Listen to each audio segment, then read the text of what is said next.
Hai semuanya, pernah nggak kalian ngerasa hidup ini kayak ujian yang soalnya bocor, tapi jawabannya tetap aja salah semua? Udah usaha keras, udah berdoa, udah positive thinking, tapi hidup kayak tetap bilang, belum waktunya. Dulu saya pikir, kalau kita kerja keras dan niat baik, hasilnya pasti langsung datang. Ternyata, nggak semudah itu Ferguson. Ada yang namanya fase gelap. Fase di mana usaha kita kayaknya nggak kelihatan. Fase di mana doa-doa kita kayak nyangkut di langit-langit kamar. Dan anehnya, di fase itu, kita justru paling diuji. Apakah kita mau terus bertahan, atau malah nyerah sebelum waktunya? Saya paham rasanya. Dan hari ini, saya mau ajak kalian ngobrol tentang sesuatu yang sederhana. Tapi kalau dipikir-pikir, dalam banget. Tentang sebuah proses yang semua dari kita, sadar atau nggak sadar, pasti pernah atau sedang ngalamin. Judul kita hari ini, Metamorfosis Sang Kupu-Kupu. Kenapa kupu-kupu? Karena kalau ada makhluk yang jago banget soal bertahan dalam proses, ya mereka ini, para kupu-kupu. Coba deh, kalian bayangin, kalau kupu-kupu itu bisa ngomong. Pas masih jadi ulat, mungkin mereka bakal ngeluh. Kapan ya gue jadi cantik kayak kupu-kupu lain? Kok hidup gue cuma makan daun, gitu-gitu aja, bosen tahu. Tapi mereka tetap jalanin aja prosesnya. Makan, tumbuh, makan lagi, tidur, makan lagi. Nggak ada yang instan. Mereka nggak bisa skip fase jadi ulat. Mereka juga nggak bisa bilang, males langsung aja lah jadi kupu-kupu kayak ngeklik filter Instagram. Gak bisa. Dan itu ngingetin saya sama kita. Banyak dari kita pengen hasil cepat, pengen sukses cepat, pengen jodoh cepat, pengen hidup mapan tanpa harus ngerasain jatuh bangun. Tapi hidup itu guys, tentang menghargai proses, bukan cuma hasilnya. Kalau kita maksa shortcut, mungkin kita gak pernah benar-benar siap buat hasil yang kita pengen. Ada satu fase dalam hidup kupu-kupu yang jarang disorot. Fase kepompong. Kalau kalian search di Google, foto-foto kupu-kupu itu selalu yang cantik-cantik. Sayap warna-warni, terbang bebas di taman bunga. Tapi coba deh, cari foto kepompong. Jarang, kan? Bentuknya juga, ya jujur aja agak serem. Kayak bungkusan kecil yang diem aja, gak gerak, gak cantik. Dan itu sama kayak hidup kita. Ada masa-masa dalam hidup ini yang kayak fase kepompong. Masa-masa dimana kita ngerasa gak ada kemajuan. Gak kelihatan keren. Gak ada tepuk tangan. Gak ada sorotan. Cuma kita dan rasa sepi. Mungkin kalian lagi ada di fase ini sekarang.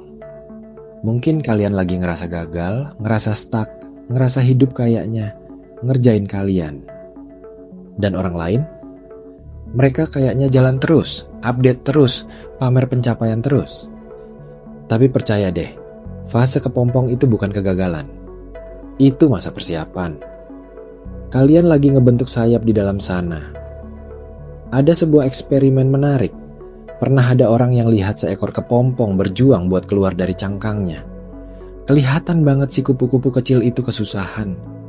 Orang ini kasihan. Akhirnya dia bantu. Dia gunting sedikit kepompongnya supaya si kupu-kupu gampang keluar. Tapi tahu nggak yang terjadi? Kupu-kupu itu malah nggak bisa terbang. Sayapnya lemah, tubuhnya bengkak. Dan akhirnya, kupu-kupu itu mati. Kenapa? Karena struggle buat keluar dari kepompong itu penting. Waktu kupu-kupu berjuang, cairan dalam tubuhnya dipompa ke sayapnya. Kalau proses itu di shortcut, sayapnya gak pernah berkembang dengan sempurna. Sama kayak kita. Kadang hidup itu kayak sengaja bikin kita susah, biar kita kuat. Kadang hidup sengaja bikin kita nangis, biar kita tahu rasanya bangkit. Saya tahu, ada momen-momen dimana kita pengen banget nyerah. Mungkin sekarang kalian ada di titik itu. Udah capek. Udah malas berjuang. Udah pengen teriak aja.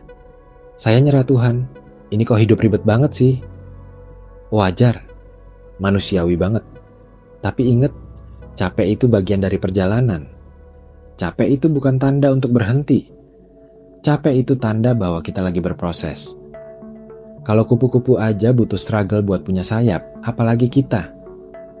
Coba deh lihat alam. Nggak ada yang instan. Pohon mangga butuh waktu bertahun-tahun buat berbuah. Sungai yang deras itu awalnya cuma tetesan air kecil di pegunungan.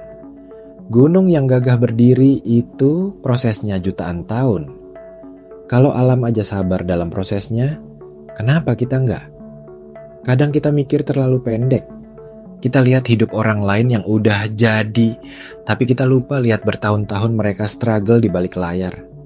Nggak ada yang instan kecuali mie instan. Itu pun butuh 3 menit guys. Dan kadang tetap harus tiup-tiup dulu biar nggak panas. Hehe. Nah, sekarang mungkin kalian bertanya, oke, saya ngerti harus sabar, tapi gimana caranya supaya saya kuat di fase ini? Jawabannya sederhana, tapi nggak mudah. Percaya prosesnya. Bangun rutinitas kecil yang sehat, baca buku, journaling, olahraga. Kelilingi diri kalian sama orang-orang yang suportif, berhenti terlalu keras membandingkan hidup kalian dengan orang lain di media sosial.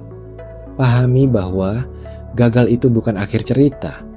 Kadang itu malah jalan pintas menuju pertumbuhan. Dan satu lagi, berani percaya bahwa fase ini penting, meskipun sekarang rasanya kayak sia-sia. Kalau kupu-kupu tahu dia akan terbang setelah fase kepompong, mungkin dia nggak akan terlalu takut waktu semua terasa gelap. Tapi, masalahnya, kita manusia nggak bisa lihat masa depan. Itulah kenapa dibutuhkan iman. Bukan cuma iman dalam arti agama, tapi iman dalam hidup. Iman bahwa setiap luka, setiap kegagalan, setiap air mata itu membentuk kita. Saya pernah dengar satu kalimat bagus. Life is not happening to you. Life is happening for you. Hidup ini bukan menghukum kita. Hidup ini membentuk kita. Kita bukan cuma jadi kupu-kupu karena terlahir begitu.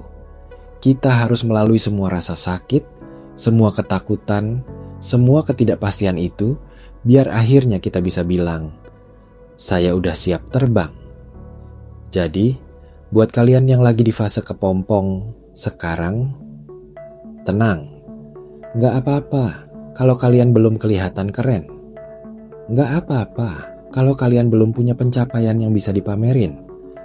Nggak apa-apa kalau kalian cuma berusaha bertahan dari hari ke hari.